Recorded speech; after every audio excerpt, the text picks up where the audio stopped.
Hey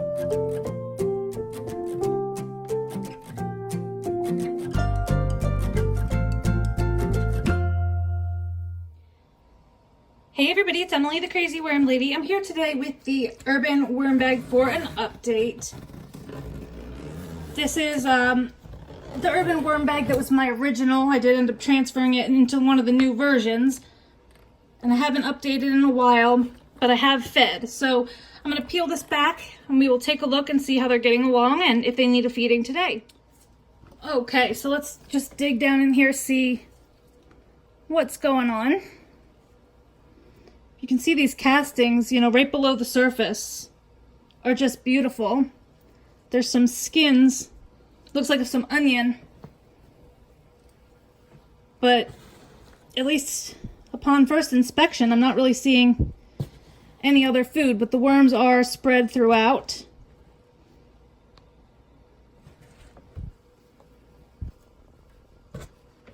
Been trying to control these bug numbers in my bins, and some are doing better than others, but this one actually looks like it's doing a bit better. There's some springtails and things like that, but I'm not seeing an overabundance of beetles or fruit flies. Hopefully that's starting to get under control, my fruit fly issue.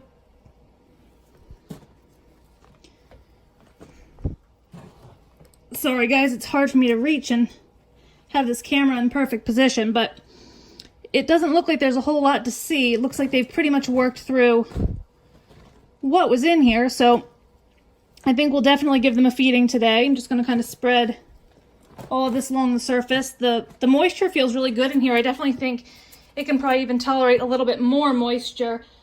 So we're going to give it a nice big feeding. Actually, I'm going to lay down a little bit of shredded cardboard, or newspaper rather, and I am going to put one layer of regular newspaper down as well, simply because this is still partially frozen food, and so I don't want to stress or kill any of the worms with the frozen stuff. If I lay this down, it won't bother them because it'll break down before it touches their bodies. I have quite a bit of food here. Watermelon, a lot of watermelon. Looks like some greens, some banana. I have some citrus that had gone bad. They're frozen, but they will take a while to break down. They always do, but surprisingly enough, the worms do like it. So,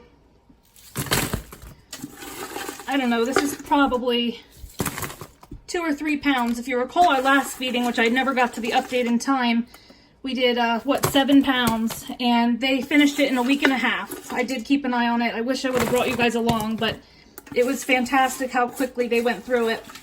So this is actually a rather modest, kind of small feeding for what they can handle, but it's just what I have available today, already pulled out of the freezer. So I think now I'm just going to top it with a little bit more shredded newspaper cardboard. I don't have a whole lot left, but I'm going to have to shred up some more.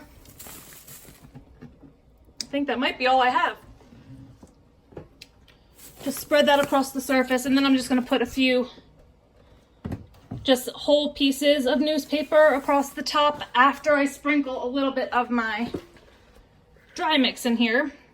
And that way it will cover up the food, has the ability to absorb some of the moisture that will be released by this food. But again, like I said, this bin does not feel wet by any means. So even if a lot of moisture gets released and seeps down, I don't foresee it coming out the bottom. That huge feeding, nothing came out the bottom. So the bag seems to be kind of running at peak performance in my opinion. So far so good with that. So that's going to be it for today, guys. Let me know what you think. Drop those comments below. Like this video. Subscribe if you'd like some more content from me. Just going to finish getting these guys covered up. And I'll be back with you guys real soon for an update. Have a great day.